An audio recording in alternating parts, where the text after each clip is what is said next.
Chapter 361 The Goal. You are listening at novelfull.audio. Sitting with his back against the door of his room, Sonny stared ahead, his heart empty. He had lived most of his life alone. 1 year ago, he had entered the dream realm alone. And now, he was alone once again. But not having something was very different from losing it. Now that he knew how precious true friendship and affection were, existing without them felt like torture. It felt like there was a bleeding wound on his soul, left there after he had so cruelly severed the tether connecting him to Cassie. One of the very few people he cared for in this world. Hurting her felt good and justified, but instead of relief, it only brought him more pain. Nevertheless, he did not regret what he had done. Sometimes one had to endure suffering. Sometimes, pain was necessary. Now, Sonny was completely alone. So was Cassie. And somewhere in the dream realm, Nephice was alone, too. The three of them had done the impossible, but paid a heavy price for it. What a fiasco.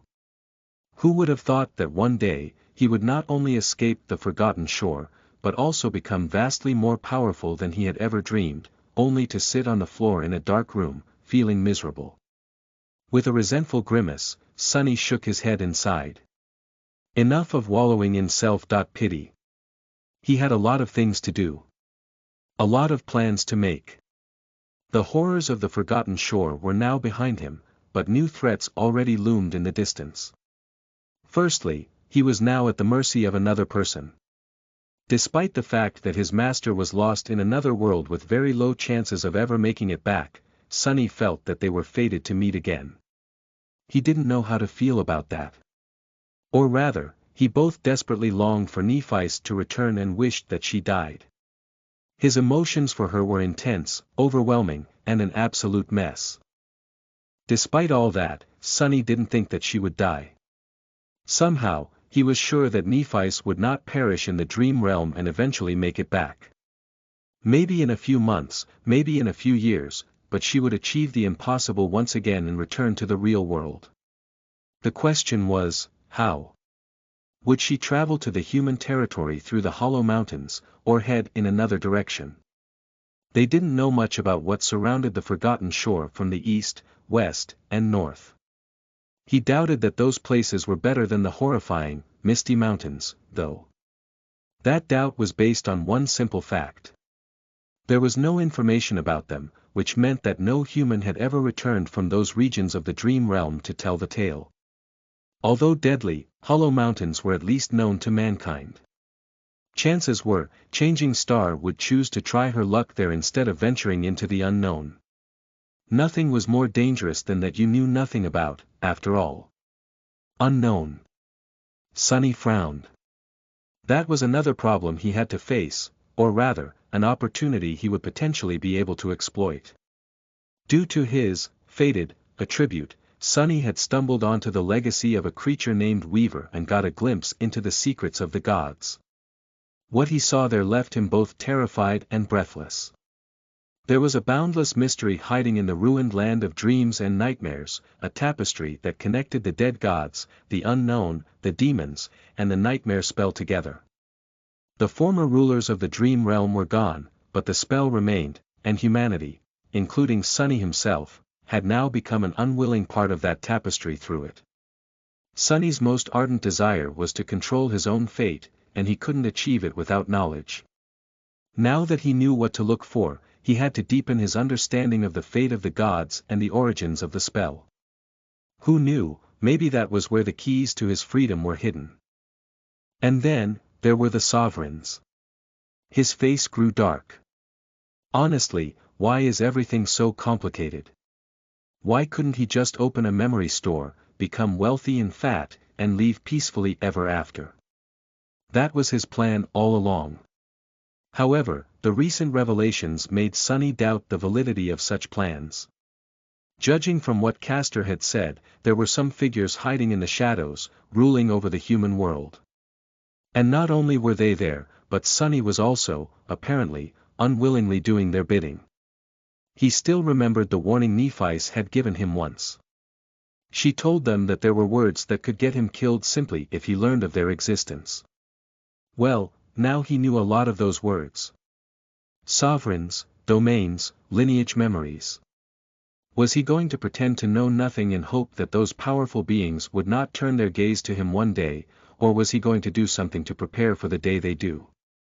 Did he even have a choice, knowing what he did, with his fate hopelessly entangled with that of Changing Star, who was embroiled in these clandestine machinations just by virtue of her birth? So bothersome. What was he supposed to do? What was the plan of action? Sunny sighed. Well, it was simple, really. Learn as much as he can about the sovereigns, but in a way that would never lead back to him. Explore the past of the dream realm to gain insight into the demons, the gods, and the unknown. But first and foremost, grow stronger. Much, much stronger. When Nephi's returned, he had to be ready for the worst. Sunny didn't really think that Changing Star he knew would abuse her power over him. In fact, he was almost sure that she wouldn't. Not only because of the bond between them, but also because in Neff's warped mind, doing so would simply be beneath her. However, he wasn't going to let this sweet hope prevent him from creating contingencies. If she ever decided to truly make him a slave, one of them was going to die. Standing up, Sunny walked over to the desk and wrote on a piece of synthetic paper. 0/2000. Then, he summoned the runes, glanced at them, and added a second string of numbers. 2749/3000. However, the runes shimmered and changed before he was done writing. The number of soul essence grew bigger. Sunny stared at the runes for a few seconds, then corrected the number. Then, he put the pen down and looked at the piece of paper in front of him. 0/2000, 2773/3000. All right. So, this was it. This was the plan. From now on, this was his life's goal. Chapter 362 Breakfast Invitation. You are listening at NovelFull.audio. The initial series of tests, the interview with the government specialists, the somber conversation with Cassie, and the hours Sunny had spent pondering about his past, present, and future took up almost an entire day. A new dawn was already bathing the world in soft sunlight, which Sunny knew because one of the walls in his underground room was made into a false window, with a vista of one of the parks in the academy being projected onto it from a remote camera. Bnol he was experiencing mild mental fatigue, but was not sleepy at all, at least not yet. Truly, the physique of an awakened was much more resilient than that of a mundane human. There were still a few things he had to do. In all the turmoil of the past 20.4 hours, he had not gotten a chance to take a proper look at his memories, for example. Sunny was about to summon the runes when, suddenly, there was a knock on his door. He flinched. What? Who can it be? For a moment, a mental picture of Effie and Kai appeared in his mind, but then he dismissed it. The two of them must have been as busy after their awakening as he was. Much more, most likely, considering that they probably had friends and families to deal with, too, on top of everything else. With them being in different facilities, coming to the academy just to pay him a visit was not a likely scenario. Certainly not that soon. Hiding one of the shadows on his body to appear like a normal person, Sunny walked to the door and opened it. Standing there was a striking, confident woman in her late 20s. Immediately, it seemed as though the temperature inside of the room dropped by a couple of degrees. She had short, raven-black hair and icy blue eyes. Her flawless skin was smooth, supple and as white as snow. The woman was dressed in a dark blue uniform with silver epaulets and black leather boots. The jacket of the uniform was casually unbuttoned, revealing a tank top that was currently drawn taut against her full. Crap. What are you staring at, awakened sunless? Sunny looked up with wide eyes.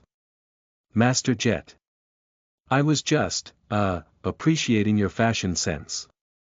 Indeed, it was Soul Reaper Jet, the Ascended who worked for the government and had welcomed him back to the real world after the first nightmare. Sunny had sometimes thought about this beautiful woman during his journey into the dream realm. Not only because the 3 pieces of advice Master Jet had given him ended up saving his life on multiple occasions, but also because she was from the outskirts, just like him. Knowing that someone as unfortunate as that had managed to not only survive, but even thrive in the ruthless reality of the nightmare spell had given fuel to his determination, as well as providing vital perspective. But what was she doing at his door? Sunny studied Master Jet, suddenly full of doubt. She looked exactly as she had a year ago, the only difference being that her uniform had more wrinkles, and there were now dark circles under her eyes. As he watched, she grinned. "My fashion sense. Why, thank you. If you want, I can introduce you to my tailors. You will have to sign a few thick contracts to receive a comfy suit such as this, though." Sunny forced out a smile. "Ah, I see. Those tailors are slightly out of my price range, I'm afraid. But thanks for the offer." After a short pause, he cautiously asked. Master Jet. It is very nice to see you again, but, to what do I owe the pleasure? I am sure that you are too busy to visit every random returnee." She looked at him for a couple of seconds, then suddenly yawned and shook her head to chase away sleepiness. New novel chapters are published on freewebble.cm. Correct.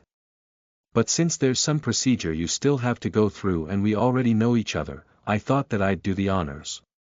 With that, she looked around the deserted corridor of the hospital complex with a dubious expression, lingered for a couple of seconds, and then asked. "Wanna eat?" Some time later, the two of them were walking through the ground level of the Academy Hospital. Sunny had thought that Master Jet would take him to the cafeteria there, but instead, she headed toward the exit. Where are we going? I thought that cafeteria was this way." She looked at him with confusion, then grimaced slightly. "Hospital food? No thanks. Let me take you to the instructor's lounge. That's where they keep the really good stuff." Sunny coughed. "But, Master Jet, you're not an instructor." She smiled, then pointed to the 3-dot star insignia on her left sleeve. "Technically, I'm not. But the academy is a government facility, so I outrank most of the people here." "What are they going to do?" He blinked a couple of times, then shrugged. "Indeed, what are they going to do? Tell a master to get out. Who would be that suicidal?" As they exited the hospital complex and walked across the academy grounds, Sunny couldn't help but throw furtive glances at the confident young woman. Not because he was mesmerized by her, but because seeing her again was a strange experience. Back when they first met, he was just fresh from the first nightmare, barely accustomed to his new status as a sleeper. Being in the presence of a master was like standing in front of a legend. He remembered vividly how much fear and awe this beautiful stranger inspired in him. How acutely he felt the measure of ease with which she would be able to kill him, if she wished. All it would take was a flick of her finger. Now, slightly more than a year later, so much had changed. He was still pretty sure that he had no chance of taking her in a fight, a fair one at least, but the reverent fear was gone, replaced by simple respect. Sunny knew that he had it in himself to if not win, then at least survive a confrontation with someone like Jet. In a sense, he was now half a legend himself. As he thought about how different things had become, the two of them approached a small, picturesque building near the center of the academy. Without slowing down, Master Jet walked past a few people that were staring at her with a strange mix of regard and disdain, and entered the instructor's lodge. "Oh, right. I remember Teacher Julius mentioning that she has a terrible reputation. To be exact, he described her as a murderous savage, barbarian, having a problematic personality, and psychopathic killer." No wonder people were giving them weird looks throughout the whole walk. For some reason, Sunny suddenly felt annoyed. Maybe because Jet was someone he knew, or maybe because she used to be an outskirt rat just like him, but he found himself feeling protective. "Stare away, bastards, see if we give a damn." Master Jet clearly didn't, so why would he? Sunny looked at the next person to give her a dirty glance coldly, activating the murder math to its fullest potential. Immediately, the onlooker paled slightly and turned away. Sunny smiled. That's right, look away. Now. The most important part. Let's see what the instructors eat.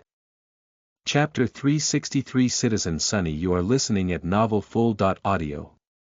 At first glance, the interior of the instructor's lounge seemed simple and cozy. Most of the furniture was made out of wood, creating a warm and welcoming atmosphere. Bright sunlight streamed through the tall windows, which were opened slightly to let in the chilly winter air.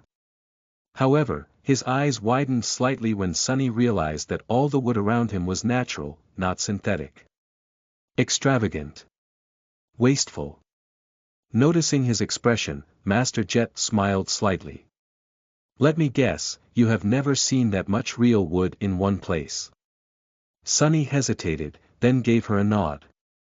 Only in the dream realm. The young woman grinned, moved a chair back with her foot, and sat down at one of the tables. Where do you think all this came from? He looked around, seeing the instructor's lounge of the academy from a completely new perspective, then silently sat down, lost for words. Master Jet summoned the menu, made a selection, then leaned back and tiredly rubbed her face. Believe it or not, the chair you're sitting on is made out of a dead titan. Sunny stared at her, shocked. Suddenly, he had a strong impulse to jump out of the chair. What? She chuckled and gestured around. All of this, actually. Back when Bastion was first established, it was surrounded by a vast, and very hungry, forest. The whole thing was one giant nightmare creature. Clan Valor spent decades at war with it, losing many knights. In the end, the forest was destroyed, leaving behind a lot of high-quality lumber. And here we are. Sunny scratched the back of his head, then cautiously knocked on the wooden table. The thing seemed dead, but he decided to remain alert, just in case that it had once been a part of a titan, after all. Soon, their food arrived. Sunny half expected for it to be delivered by an actual echo, but luckily, it was brought by a mundane automated server. Taking his plates off the motorized tray, Sunny stared at the feast in front of him with wild eyes. There were fried potatoes, baked beans, juicy roasted meat, a salad made out of real vegetables, a bowl of fragrant soup, several pieces of oven bread, butter, jam, and even chocolate pudding for dessert. It was the most beautiful sight he had ever seen. It was also his first time seeing some of these things in real life. Suddenly, the position of a research assistant once promised to him by teacher Julius did not seem so unattractive. Please excuse me. Master Jet waved at him and concentrated on her own food. Not wasting any time on manners, Sunny assaulted his breakfast with the same level of ferocity as when battling nightmare creatures. Some time later, with his belly on the verge to bursting open, he pushed away empty plates and leaned back with a satisfied smile on his face. Ah, this is life. Master Jet glanced at him with a dry smile.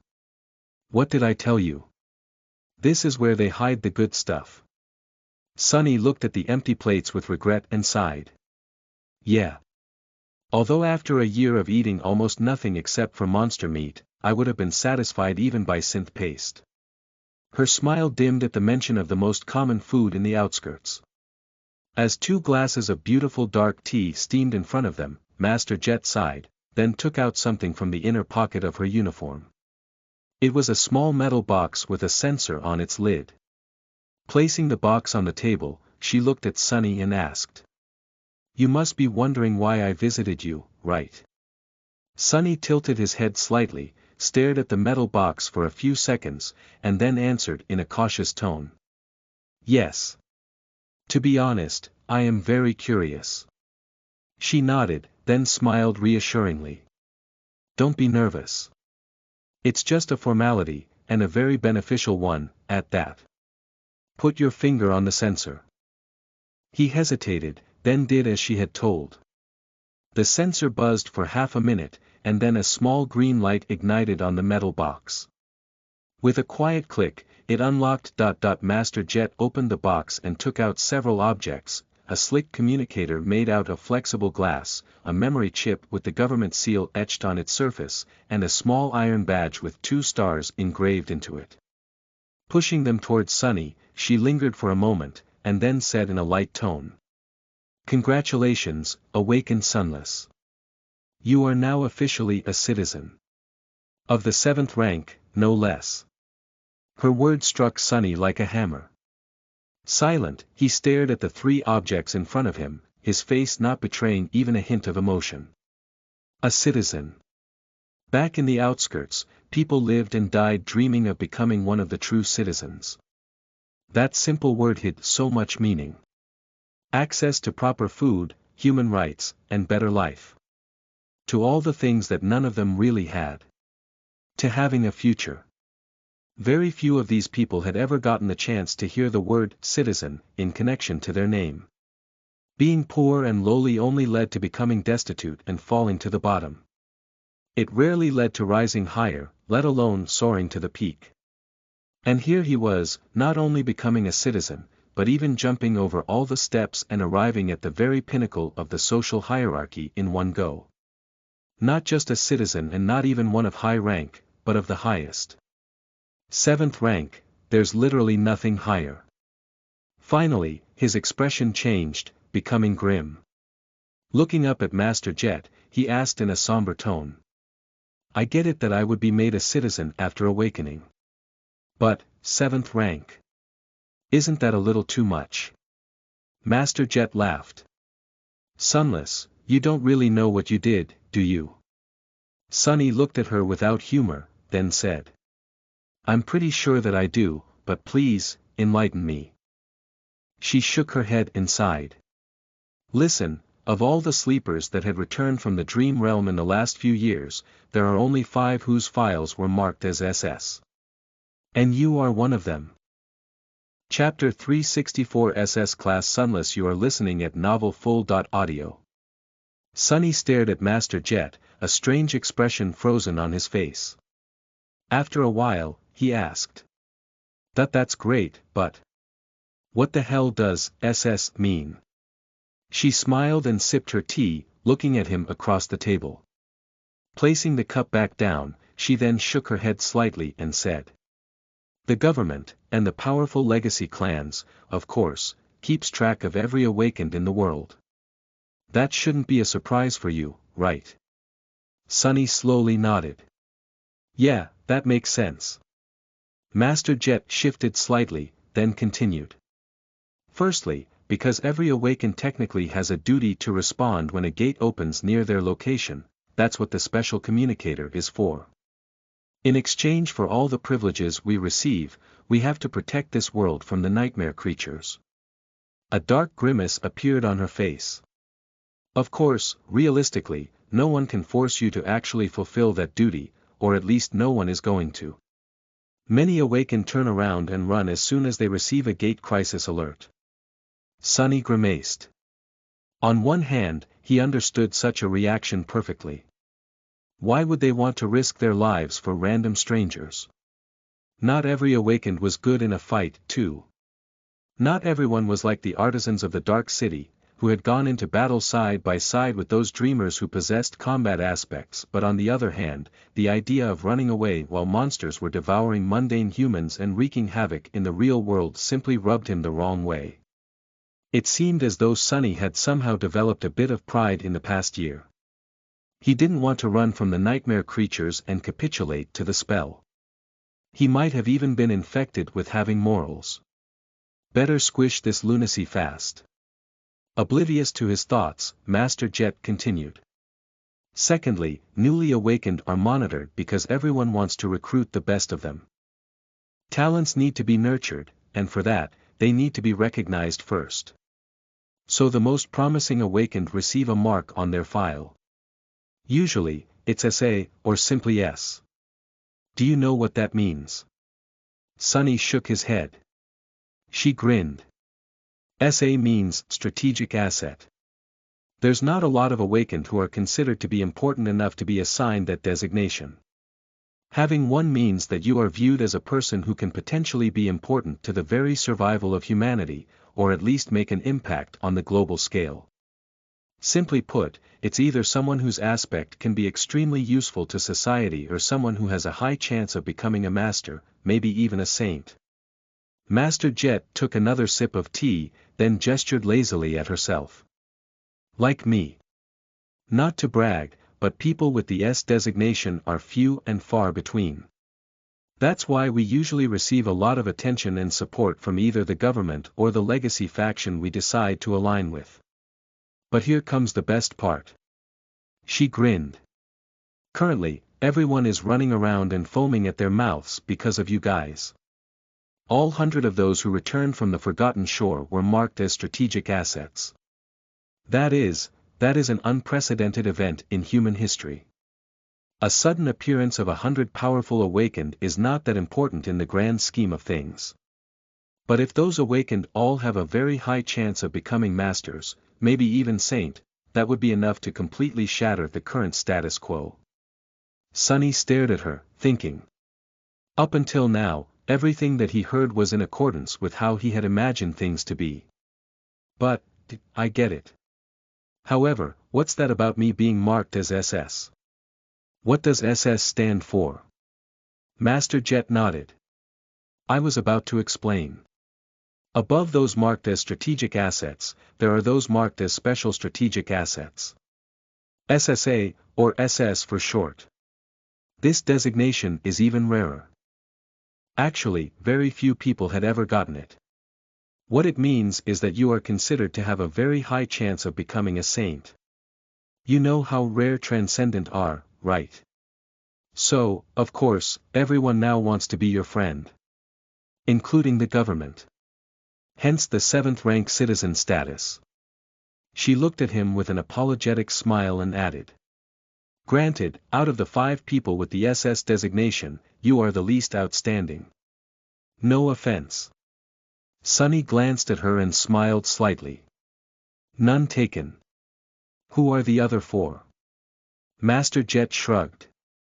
3 of them are the only ones who received true names from the spell after leaving the Forgotten Shore, Awakened Athena, Awakened Kai, and Awakened Kasha. The 4th one is Awakened Song Se Shan, who is, well, from one of the great clans. To be honest, your own achievements, while still incredible, pale in comparison to theirs. But someone had noted that you went from being the second to last in the academy rating to leading 100 sleepers to the gateway during the last leg of the journey. You are seen as someone with great growth potential, in short. He nodded, somewhat satisfied by that answer. It's not as bad as I thought. Actually, it was perfect. It was exactly the result he had hoped for, to be considered one of the best, but also the worst of the best. He needed status to receive all the best opportunities in this world. He needed to have value. Looking at the beautiful ascendant in front of him, Sunny took a sip of the tea, then smiled brightly. So, that really sounds great. A great honor, and so on. But what I really want to know is what exactly can I get thanks to being the 5th most incredible person of an entire generation. Master Jet laughed and glanced at him with approval. Good. Straight to the point. Well, that depends. What is it that you want the most? Sunny didn't hesitate before answering, his tone steady and firm. To be free. The smile disappeared from her face. Looking down at her tea, Master Jet lingered for a while, and then said wistfully. Then you're out of luck. I am sorry, but freedom is just a myth, Sunless. No one is free in this world. Mundane humans have to toil and struggle to remain alive. Even if they are fortunate enough to reach the height of success and acquire great wealth, their lives still belong to the awakened who protect them from the nightmare creatures. But the awakened, we are not free, too. Our lives belong to the spell.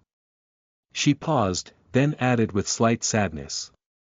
If we want to survive its trials, we need to tether ourselves to others, be it powerful clans, or the government, or even just the members of our cohort. We have to depend on our allies and companions, and they in turn have to depend on us. All of us are chained to one another, sunless, and that is the only way we can survive. So, think again about what you want. Think carefully. Sunny stared at her for a long time, his eyes full of a dark, deep, heavy emotion. After a while, he sighed slowly, then said, "If that is the case, then I want to be strong." Chapter 365 Young Prospect. You are listening at NovelFull.audio. Master Jet looked at him for a while, then smiled. "Perfect. That is a good goal to have. Especially for people like us." She took a sip of tea, then closed her eyes for a few moments. "All right. There are many ways to become strong, some more straightforward than others. Ideally, you would want a powerful organization backing you up, but that is not the only way. In fact, such a partnership is a double-edged sword. You gain a lot, but also have to give a lot in return. I'll provide you with the basic information, and you can decide for yourself." Sunny straightened a little and listened to her attentively.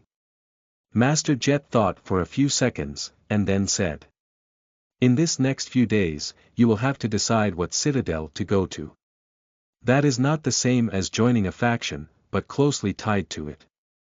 Usually, young awakened have to compete for the right to join a desirable faction and therefore be taken to the citadel it operates from.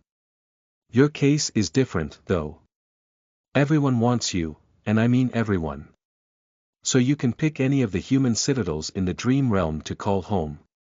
She paused, yawned, and then continued. "As you should already know, there are 3 great human citadels in the dream realm, as well as many smaller ones. The primary citadels belong to the great clans, while the smaller ones can be either ruled by a lesser clan or remain independent. Regardless, all of them are situated around the 3 main human enclaves and tied to them in one form or another. No matter where you go, you'll be in the sphere of influence of one of the great clans, it's just that you can be either in its center, close to the center, or on the periphery." Sunny scratched his head. "What about the government? Doesn't the government control many citadels?" Master Jet shook her head. "Out there in the dream realm, the government has less influence than the great clans. It does, however, maintain a presence in all the important citadels, which allows us to play a unique role. In the dream realm, we serve as a connective tissue between the 3 factions, I guess. That flexibility has its own benefits, if you ask me." She knocked lightly on the table and said, "In any case, even if you decide to refuse the obvious choice of settling in one of the great citadels, you'll have to select one of the 3 territories. They are not connected, as some people think. In fact, there are deadly and extremely hazardous regions separating each of the human dominions from each other. So, that is going to be your first decision, which territory to choose." That made sense. If Sunny chose to go to Bastion, for example, he would have the opportunity to build a relationship with the great clan Valor, which ruled it, or any of the lesser clans in its sphere of influence. He would lose the opportunity to be recruited into the great clan Song, though, or any other clan that existed in a separate human territory. And so on. Master Jet finished her tea and looked at the empty cup with a solemn expression. "Oh, yeah. This is where I was supposed to give you the recruitment speech and try to convince you to join the government forces. But I'm not going to. You are smart enough to figure out the pros and cons of that path by yourself. All I will say is that you will never be truly accepted as an equal by the members of the legacy clans, SS designation or not. Maybe they won't say it to your face, but you'll always be treated as someone, a tiny bit lesser. At best." Sunny's expression darkened. Castor's face suddenly appeared in his mind, eyes full of disdain. What had the proud scion called him, a mongrel? Well, that mongrel got to your throat. Who's laughing now? Master Jet had a similar kind of expression on her face. Had she experienced her own share of hardships because of her lowly background? Most likely. As Sunny was pondering what Master Jet's path to becoming an Ascended must have looked like, she sighed, then smiled with irony. Not that entering a legacy clan is a bad deal. Actually, it's a dream come true for many, most even. With your renown, Sunless, any clan would be happy to give you patronage. Some might even adopt you. Hell, with your looks, even marriage is not out of the question. As Sunny choked on his tea and did an actual spit take, Master Jet laughed. Marriage, what marriage? She shook her head. How do you think legacy clans recruit talents? There are patronage contracts, adoptions, and matrimony, the latter being the preferred method when it comes to true gems. Anything to enhance the bloodline, you know. As Sunny stared at her with wide eyes, Master Jet chuckled and continued. In any case, these are your options. You can go with the government, one of the 3 great clans, or a lesser clan. Each will provide you with plenty of incentives to join them instead of others. The most wealthy factions will even shower you with soul shards. You and I both know how important those are. Few people can refuse such an offer. She sighed wistfully, lingered for a bit, and then added. Of course, you can also remain independent. In that case, you won't have any special support outside the usual benefits of being a highly regarded awakened, be it in the form of training, resources, or access. But you also won't be tied down by any obligations, free to travel around the dream realm as you wish, making a living by hunting nightmare creatures or providing useful services to your citadel of choice. There are plenty of independent awakened out there, although few who are truly successful. It's a tough way to live. Sunny rubbed his face, feeling slightly overwhelmed by the cornucopia of choices in front of him. He had no need for soul shard, but being showered in them still seemed like a great experience. Master Jet grinned. So. What do you think? He hesitated for a while, then said. I don't know. That's a lot to take in. I'll have to think about many things before making a decision. She nodded, as though that was an expected answer. Good. Nothing good can come from rushing such a matter. With that, Master Jet took a small, secure plastic container out of her pocket and pushed it to Sunny. He took it and raised an eyebrow. What's that? She shrugged. A pack of military-grade stimulants to keep you awake for a while. Don't use more than 1 patch at a time. Wait, why am I explaining this to you? You're from the outskirts, so your knowledge of stimulant use must be extensive. In any case, with that, you'll be able to stay lucid for about a week. Contact me when you're ready to make a decision, and I'll arrange the rest. Oh, also feel free to call me if you have any questions. Scratch that.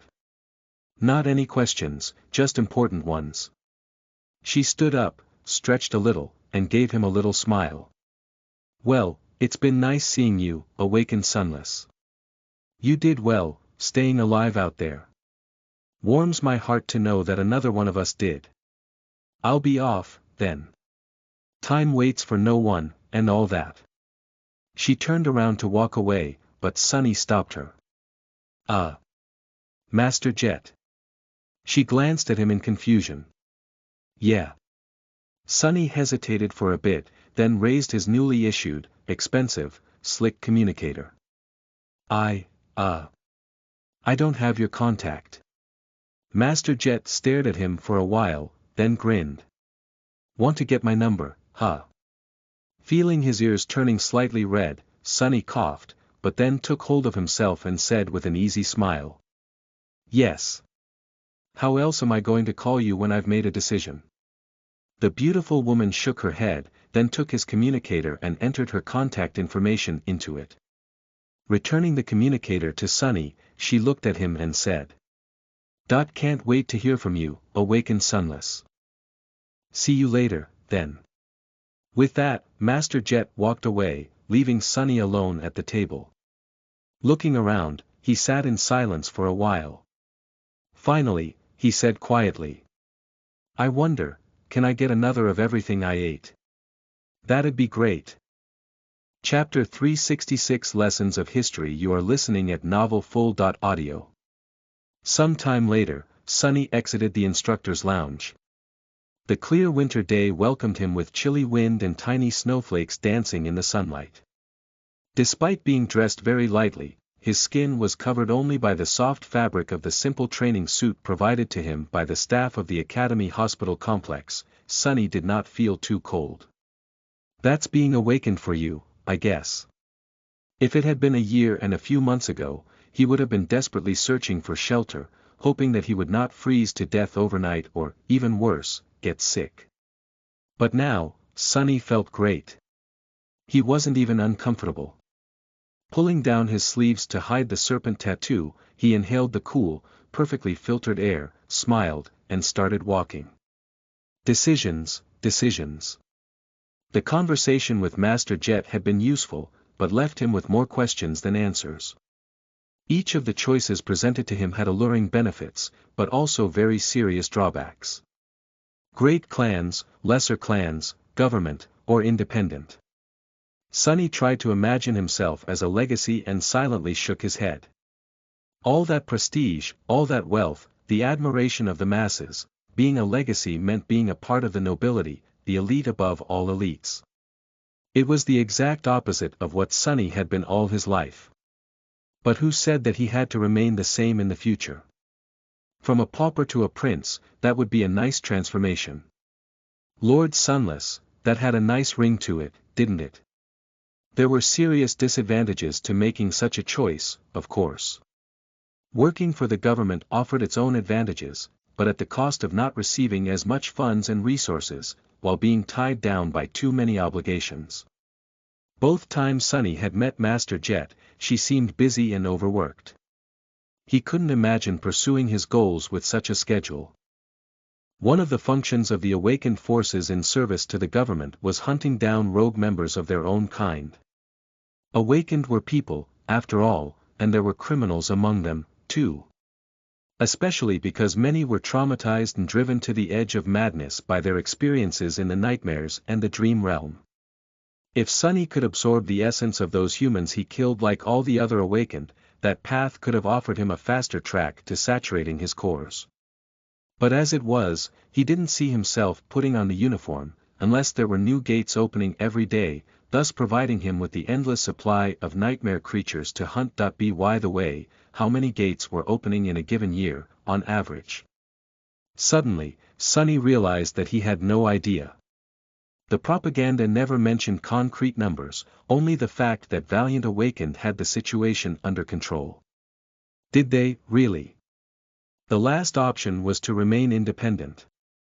That choice was seemingly in contradiction to his desire to acquire status and as many benefits as possible, but only on the surface. In fact, Sunny had already received most of what he wanted by becoming a high-ranking citizen and getting a free pick of any citadel. Of course, not having the vast resources of a legacy clan or the government would be a huge loss. But it would also provide the best chance he had to keep all his secrets to himself. All three options were worthy of being considered. In the end, it all came to the fact that he simply didn't have enough information to make a decision. So, getting information was his first priority. But, how? What was it called? A library. The Academy has to have one of those, right? Sunny, of course, had never been to a library, but he was familiar with the concept. There were similar types of public terminals in the outskirts, too, although using them cost credits. He had never had any to spare, so his visits were few and far between. And he went there for entertainment, not to study. Now that Sunny had himself a state-of-the-art communicator, he could access a lot of information from the network, but doing so would doubtlessly leave a digital trail behind. Considering that some of the topics he wanted to research were rather dangerous, he wanted to remain as anonymous as possible. A library it is. 10 minutes later, he approached a square white building. Like most of the Academy, its walls were made out of smooth, pristine alloy, with wide windows that could be covered at any moment with reinforced shutters. There weren't many people in sight, so Sunny assumed that the library was not a popular destination among the awakened. Why would it be, if most of the information stored there could be accessed remotely? He was the weirdo for coming here in person. Entering through an automatic door, Sunny looked around and blinked a couple of times. Everywhere he looked, tall shelves full of paper books stretched into the distance. Between them stood tables meant for study, with several young men and women reading behind them silently. Most of them were using terminals to take notes, but some were actually writing by hand. What the hell is that? All those books, of course, were printed on synthetic paper, but why have them printed at all? Wouldn't it be way more convenient to read from a terminal, like all normal people did? He had never seen a physical book in his life. The very idea of using one was mind-boggling. But then, it made sense. Digital data storage technology was highly advanced, but susceptible to various types of damage. During the dark times, which came before the even darker times of the nightmare spell, back when humanity had been consumed by an endless series of devastating wars and cataclysmic natural disasters, a lot of knowledge had been lost due to over-reliance on digital mediums. Whole layers of culture were irrevocably gone as the result. Paper was still the safest way to preserve knowledge. It's just Sunny had never thought about it before. Still weird. Trying to not show his confusion, Sunny furtively looked around and noticed a member of the library staff. It was a young man, no, wait, a young woman. A young person, with short black hair and intelligent brown eyes, who was currently reading a vintage-looking book. There was a badge on her chest, with the name Ren written on it. At least Sunny thought that it was a name. Maybe it was some weird title among the librarians. Who knew what kind of strange customs they had here? Approaching the young librarian, he stopped a couple of meters away and waited patiently to be noticed. However, Ren continued to read, fully engrossed in whatever story the book told, eyes full of deep emotion. Curious, Sunny looked at the title on the cover. Free Fall, sounds familiar. Must be a really great book. Maybe I should read it someday. Hey. Can I get some directions? Ren lingered for a couple of seconds, then reluctantly put down the novel and looked at him with a neutral smile. Of course. How can I help you? He lingered for a bit, then said with uncertainty. How can I read about the dream realm and the current state of human expansion into its various regions? Ren blinked a couple of times, then asked politely. Can you be more specific? Sunny sighed. I want to see a map and a list of all the citadels out there, as well as learn who owns what and why. I guess. The librarian smiled brightly. You are a lover of history as well. Of course, of course. You have come to the right place. We have all the records you'll ever need here. Nickel. Sunny flinched. Nickel. What does nickel mean? What is happening? Suddenly, another young librarian appeared out of nowhere. This one was definitely a guy, wearing a wrinkled white shirt and a brown vest. He was tall and handsome, with slightly disheveled red hair, scruffy bristle on his chin, and a friendly face. There was a badge on his vest, too, with the word Nickel written on it. The two were a strange pair. Nickel, could you please escort this young man to the Dream Realm History section? The tall librarian glanced at Sunny and gave him a wide smile. Sure. Please, follow me. They headed into the depths of the library, leaving Ren behind. A few moments later, Sunny heard the rustle of paper pages coming from behind. The smaller librarian was once again engrossed in the book. Yeah, I should definitely check that novel out. A citizen of the 7th rank should be well-read, right? Nickel led him through the library, asking a few questions to narrow down the search. Soon, they arrived in front of a particular set of shelves, full of books having to do with the dream realm and the history of humanity's slow exploration of it. The young man helped Sunny select a few, wished him luck, and disappeared as quietly and swiftly as he had appeared. Sonny looked at the spot where Nickel had been just a few moments ago, then slowly shook his head. A librarian, that guy could have been an assassin, instead. Well, maybe he was. Come to think about it, working in a library could be a perfect cover for clandestine operators. Maybe I should become a librarian, too. Making sure that no one was watching him, Sonny put his books on a nearby table and walked back to the shelves. There, he stared at a certain book that he had noticed a few minutes ago. Its title was simple. The Immortal Flame. Sonny hesitated for a bit, and then took the book off the shelf. He was pretty sure that the Sovereigns were at least partially responsible for the fall of Nef's clan. If so, there had to be some hints of their identity in the history of the Immortal Flame. Noel.n. This has to be a good place to start looking for some answers, right? Chapter 367 Fog of Time. You are listening at NovelFull.audio. Sonny brought the book back to the table and sat down, looking at the plain cover with a complicated expression. Of course, he knew a few things about the Immortal Flame clan. Everybody did, considering how prominent the achievements of its members were.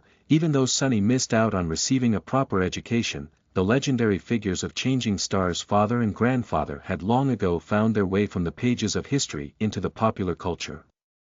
Their names were pretty much synonymous with heroism and the indomitable nature of the human spirit, famously painted with a tinge of tragedy. Immortal Flame was the first awakened to become a master, and Broken Sword, his son. In Law, was the first master to become a saint. Of course, they had not done so alone, each had a group of powerful companions to share the burden of challenging the spell. So, a more proper statement would have been that they were the leaders of the first cohorts to conquer the second and third nightmares. However, the names of their comrades were not as well known. Sonny was sure that kids learned about them in school, but a street rat like him only had a general impression of who they were. Mostly, he just remembered that some of them would go on to establish the great clans. But that was the thing about heroes. Sunni had once told Effie that one had to die to become a hero, and that was not a joke. A person could possess renown and respect for achieving something incredible, but it was the act of making the ultimate sacrifice that elevated one to heroic status.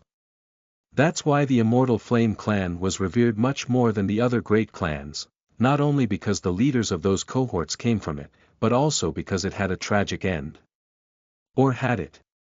If Nephice did manage to return to the real world, the fame of her clan would burn bright once again, perhaps even brighter than ever before. The survivors of the Dreamer army already treated her like a deity.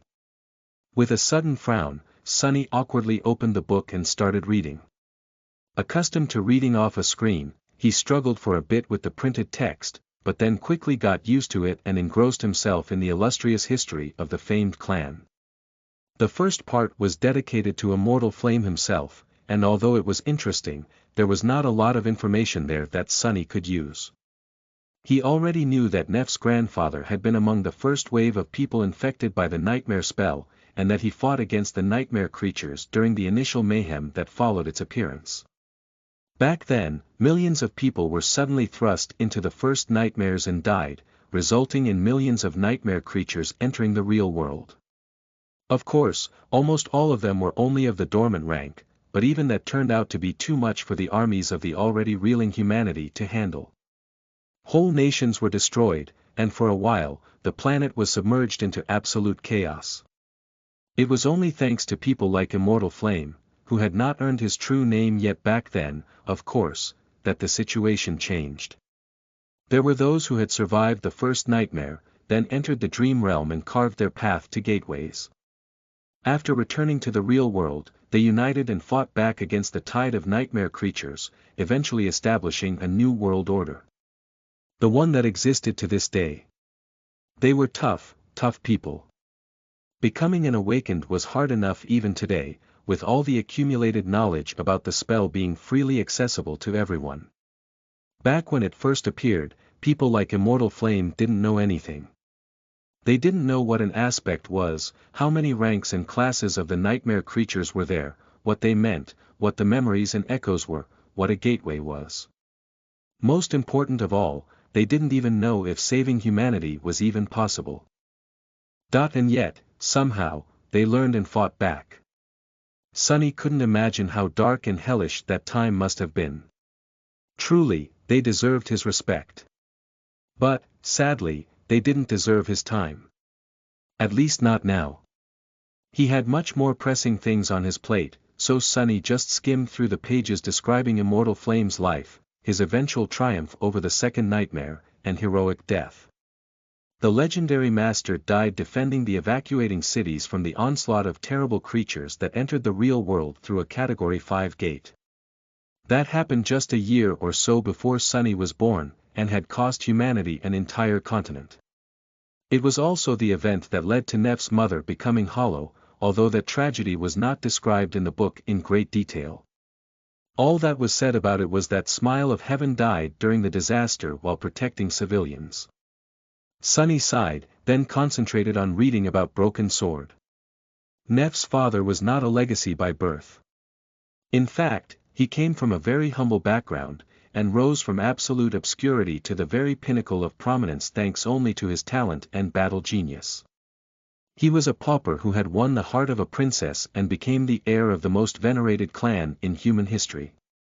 The narrative of the book framed the history in a way that suggested that Broken Sword had been heartbroken by the death of his wife, and that it was this loss that drove him to rise even higher and challenge the third nightmare. Miraculously, Broken Sword succeeded, becoming the first saint. There was no happy end to his story, though. Just a few years later, he perished in the Dream Realm while exploring a region that would later be categorized as a death zone. The book ended with a long-winded tribute to the two legendary heroes and an explanation of how important their contributions were to the survival and future prosperity of the human race. Sunny closed the book and shook his head. What a load of crap. He might not have been educated, but like most people in the outskirts, Sunny had the instinctive skill of recognizing propaganda and reading between the lines of official statements. And this was what the book was, an embellished, partially fictional version of events that the government liked to feed to people. The truth was hard to come by. There were several things about the supposed history of the Immortal Flame clan that didn't make a lot of sense to Sunny. The first one was the circumstances of Smile of Heaven's tragic death. On paper, everything seemed fine, but Sunny knew that she was not, in fact, dead, not in the traditional sense of the word, at least. She was hollow. But how could she become hollow? According to the book, at that point in time, Broken Sword had already become a master. The two of them were partners both in life and in battle, leading their cohort together. That would suggest that Smile of Heaven was a master, too. But masters traveled to the dream realm physically as opposed to in spirit, like sleepers and awakened did. There would have been no soulless body left behind if she had died there, so, how was it possible? The timeline doesn't add up. The second questionable point was Broken Sword's own death. Saints were extremely powerful beings, and killing one was not an easy task. Even when met with an overwhelming foe, a saint should have been able to at least escape. Saints simply did not die unless they had a reason to stand their ground and fight to the last breath. The only creatures that could kill them instantly were too powerful and rare to stumble on one randomly, even when exploring an unknown region of the dream realm. Would Broken Sword have been so reckless and stubborn, knowing that he had a daughter who needed his care and protection? The legendary swordsman didn't strike Sunny as someone who would allow himself to die easily, unless some other forces were involved. And finally, there were the other members of his cohort. Sunny whispered their names. Broken Sword, Smile of Heaven, Asterion, Ki Song, Anvil of the Valor clan. Asterion, Ki Song, Anvil of Valor. Aster, Song, Veil. Chapter 368 Aster, Song, Veil. You are listening at NovelFull.audio. Sunny spent several hours reading the book about the history of the Immortal Clan book, and now, finally, he was starting to feel sleepy. Not to the point of needing to use the stimulants provided to him by Master Jet, but enough to make it harder for him to concentrate. Rubbing his face, he mentally repeated the names of Broken Sword's companions, the brilliant warriors who had become the first saints of the human race. Astarion, Ki Song, Anvil of the Valor clan. Were they the Aster, Song, and Vale? While not exactly the same, the names of the members of the legendary cohort were too similar to the 3 words that Nephi's had once told him to never say out loud, among a couple of others, to be merely a coincidence. Let's see. What do I really know about all that stuff? Sunny knew that the 3 words held enough meaning to free Neph from the haze of the Soul Devourer's mind hex, at least partially. She had reacted to them very strongly, so much so that Sun had actually been afraid for his life for a bit there. She had also asked him a strange question. He repeated it mentally, careful to not say anything out loud. Which domain do you belong to? Sunny had had no idea what a capital letter domain was back then, and he didn't know now. But he was, indeed, sure that there was a capital letter there. He also suspected that people who had been trying to kill Nephis for most of her life were connected to these mysterious domains. Which meant that Castor had been, too. From that, it wasn't hard to conclude that domains and sovereigns, who apparently willed the destruction of the immortal Flame clan, were tied together, or more likely the same. And all of it had something to do with lineage memories and the attributes they bestowed, like, the fire, attribute that was described as the lineage of the sun god. Or his own, blood weave, which was apparently both incomplete and forbidden. Sunny massaged his temples and sighed. For a long time, he had no clue about what Aster, Song, and Vale meant. But after meeting Saishan, an adopted daughter of the great clan Song, he began to suspect that they were the names of the 3 legacy clans responsible for the numerous attempts on Neph's life, and maybe even the deaths of her parents and the downfall of the immortal Flame clan. Not only because of his inherent dislike of legacies, but also because of how peculiar Changing Star had described her relationship with the handmaiden. Trusted? Not really, never, actually. Why would Nephis say that she would never, ever trust Saishan? Maybe it was because Saishan belonged to one of the clans responsible for the undoing of her family. That was a logical assumption. But now, Sunny saw that, maybe, he was wrong. Maybe Aster, Song, and Vale weren't the names of clans, maybe, these were the nicknames belonging to 3 people. Astarion, Ki Song, and Anvil of Clan Valor. They were Broken Sword's companions, and as such, Nephis had to have met them a lot before her father died. Neither Broken Sword himself nor his daughter would have been addressing them by their full names, either. What would she call them? Uncle Aster. Auntie Song. Sunny looked down, a dark expression appearing on his face. If these were really the people that had later sent numerous assassins to hunt down the little girl who trusted them, then the hatred Nephis had for them would be easy to explain. It would also be easy to explain how a saint of Broken Sword's talent and might had died. Maybe he had been stabbed in the back by the people he trusted the most. Even though there was no proof, it all made too much sense. Sunny felt that he was on the right track. But how were Astarion, Ki Song, and Anvil of Clan Valor connected to the mysterious sovereigns? Did they serve them, or? His eyes widened. A terrible suspicion entered his mind. Not a suspicion. A certainty. That it's them. They are the sovereigns.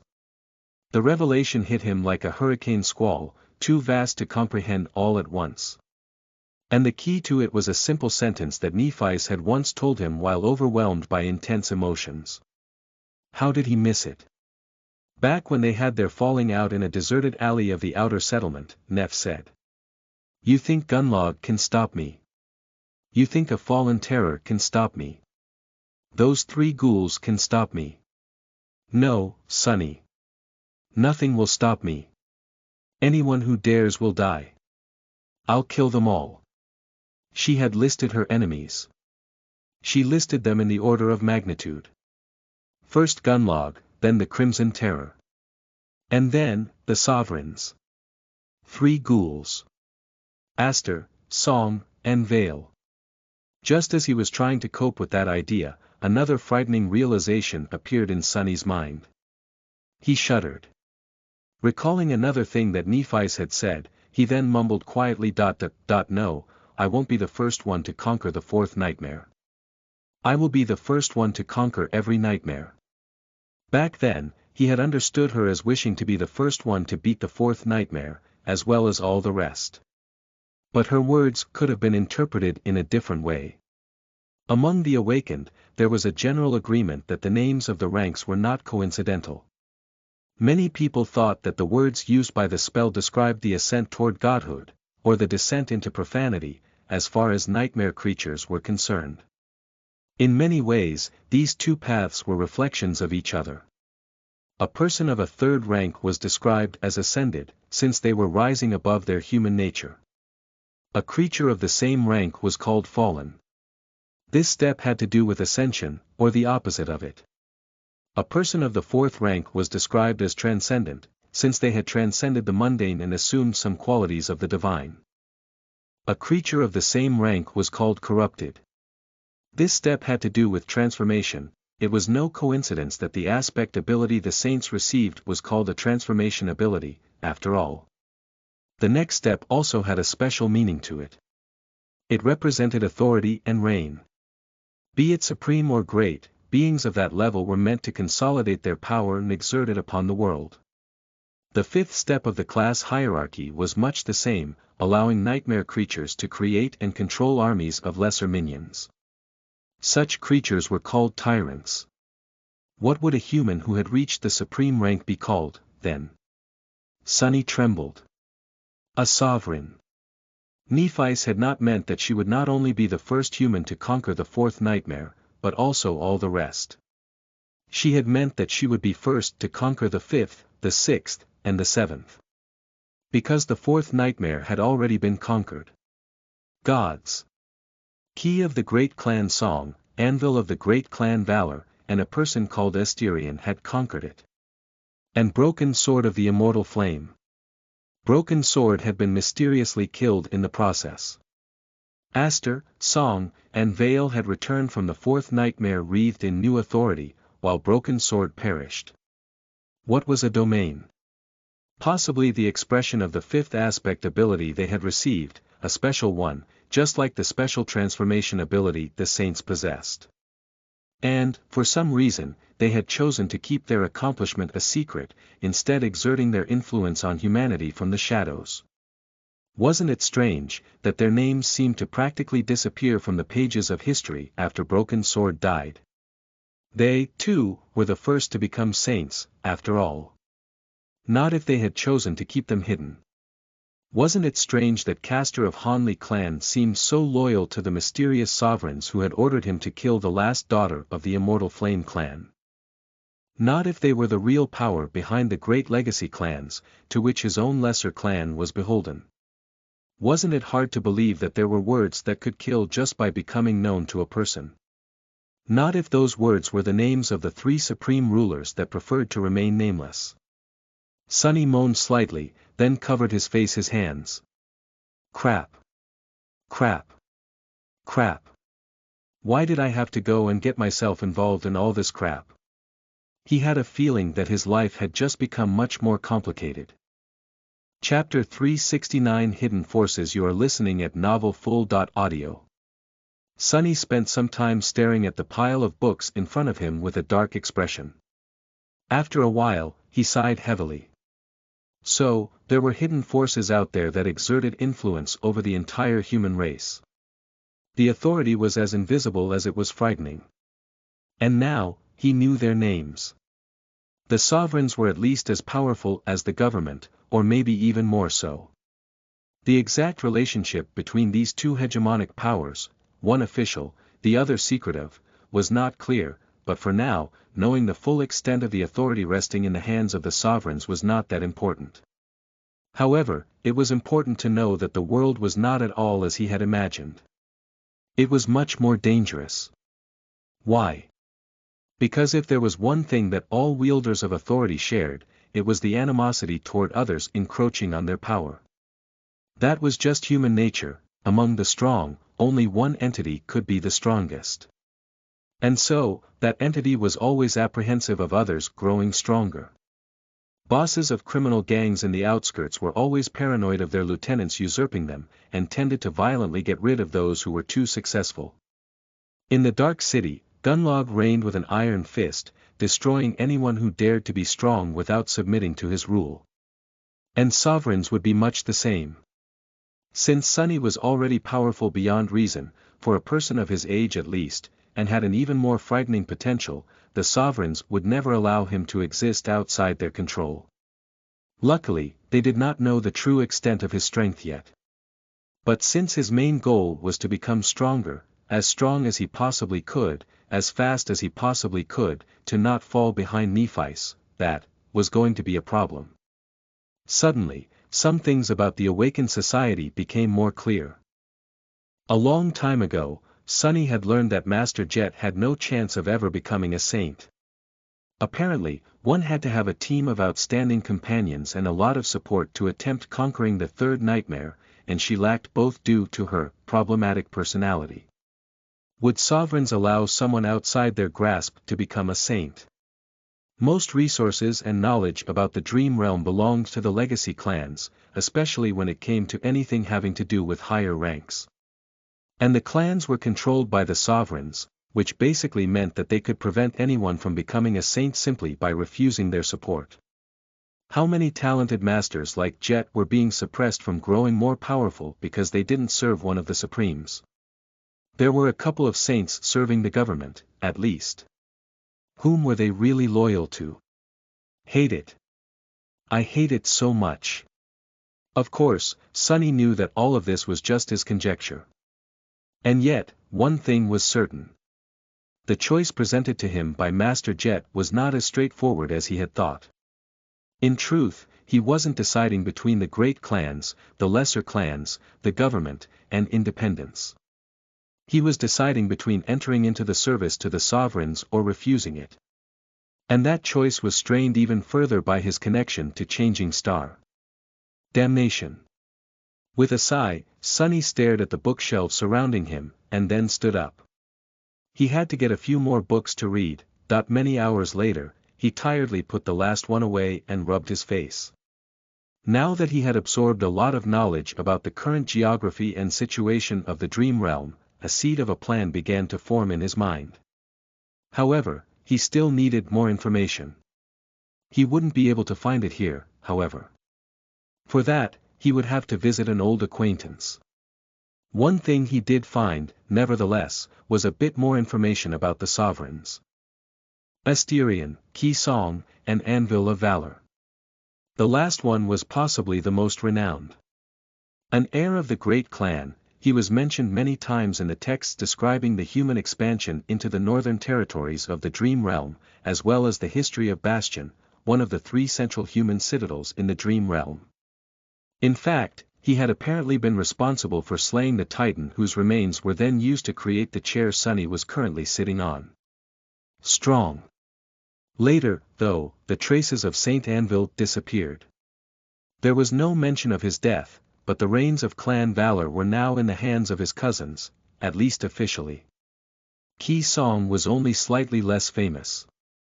Unlike Anvil of Vale, she had come from one of the lesser legacy clans, and it was by her hand that it was elevated to the status of a great one. The stronghold of Clan Song, Ravenheart, was the second major human settlement in the Dream Realm. Its sphere of influence was separated from the other 2 territories by especially dreadful regions.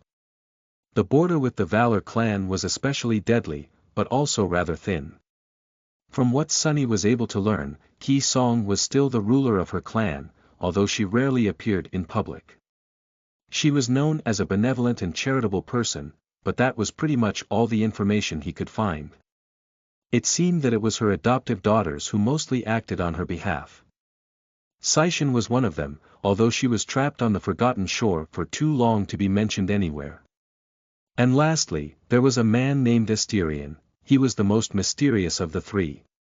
No one seemed to know where he came from and where he went after the Broken Swords cohort was disbanded. In fact, there was barely any mention of him at all. Asterion was not connected to the third great legacy clan, at least from the looks of it. Or any lesser clan, for that matter. Sunny couldn't even find out when and where he had been born, let alone if he was still alive. Even in the texts describing the deeds of Broken Sword and his companions, the name Asterion was only mentioned in passing, as though he had never made any important contributions. Sunny shook his head and scowled. Let me guess, he's the most terrifying of the three. That was an easy conclusion to make, because it took one to know one. Sunny himself was barely mentioned and tended to hide his contributions. Ugh, my head hurts. The worst part was that this was only half of all the research he had to do. He had learned enough about the human position in the dream realm and the sovereigns. Now, he had to learn as much as he could about the gods, the demons, and the unknown. It was time to pay Teacher Julius a visit. Of course, Sunny couldn't visit his old instructor with empty hands. Pushing the books aside, he activated the terminal embedded into the table, lingered for a few moments, and then typed. All of the Forgotten Shore is separated into 3 parts, one of which. Chapter 370 Exploration Report. You are listening at NovelFull.audio. It took Sunny the rest of the night to compile all of the information he had gathered about the Forgotten Shore into a succinct, comprehensive report. Knowing how passionate Teacher Julius was about researching the dream realm, Sunny tried not to miss any important detail. He had described the geography and environment of the region to the best of his ability, including all the notable landmarks he visited or heard about, as well as the peculiar nature of the Dark Sea and the Labyrinth.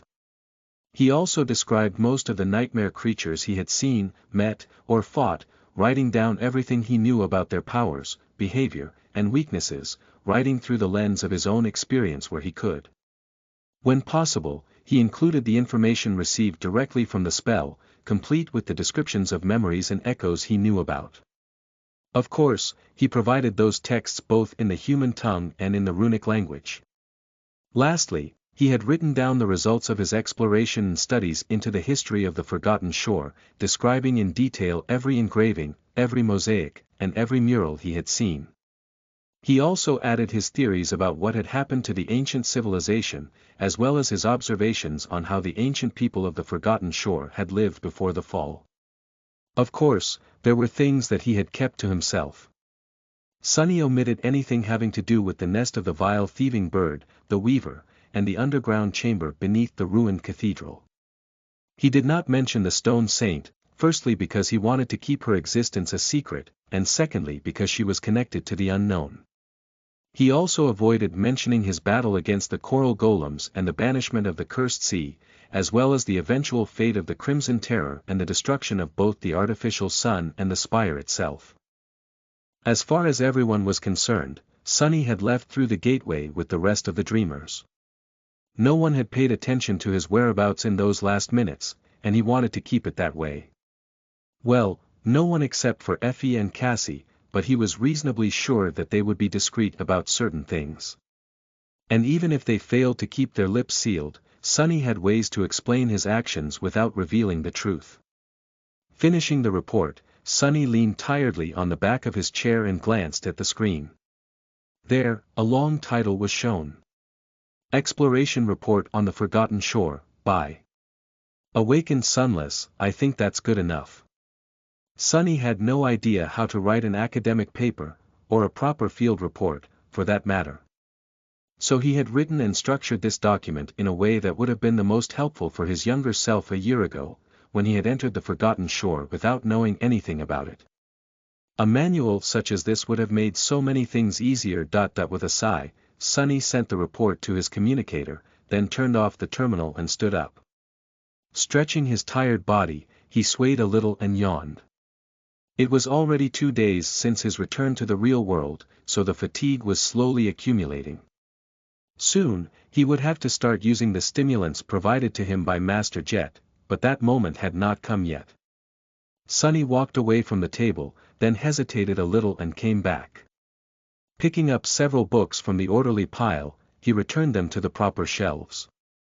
After every book was back to its intended place, he nodded with satisfaction and finally left the library.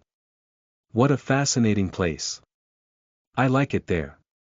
Looking back at the unassuming building, Sunny breathed in the cold winter air and remembered the description of Weaver's mask. Weaver believed that knowledge was the origin of power, and so always hid behind numerous lies. What would the demon of fate think about this place? It was, after all, a palace of knowledge. Sunny remembered the deceptive pages that presented a washed, polished version of history and smiled. Yeah, but it is also a palace of lies. It was weird returning to the sleeper compound.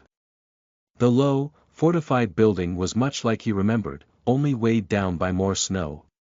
Sunny had not spent a lot of time here, but those days before the winter solstice were some of the most memorable in his life. So much excitement, so much dread. Who knew that he would not see it again for more than a year? Entering the familiar hall, he looked around, half expecting to see a crowd of nervous sleepers. But, of course, there was no one around. Everyone had already left for their first venture into the dream realm, and it was too early for the next year's dreamers to arrive. Walking through the empty halls, he found his way to the lower levels of the compound and approached the Wilderness Survival Classroom, which also served as Teacher Julius's office. Opening the door, he saw the spacious and tastefully decorated room where he had spent most of his short stay at the academy. Suddenly, Sunny was overwhelmed by a wave of nostalgia. Are you crazy? You're too young to be nostalgic about the good old days. His mentor was not at his usual place, sitting behind the wide wooden desk. Instead, the old man was standing in front of a glass case, studying the skull of a ferocious creature stored inside and taking notes. He hadn't changed at all. Teacher Julius was still old, with messy gray hair, absent-minded eyes, and a pair of bushy eyebrows that seemed to have a life of their own. His posture and expression were full of quiet melancholy. However, as soon as he heard someone entering the classroom, his face changed, becoming lively and curious once again. Turning around, the old man stared at the visitor with confusion. Then, his face suddenly lit up with a bright, infectious smile. "Sunny, my boy.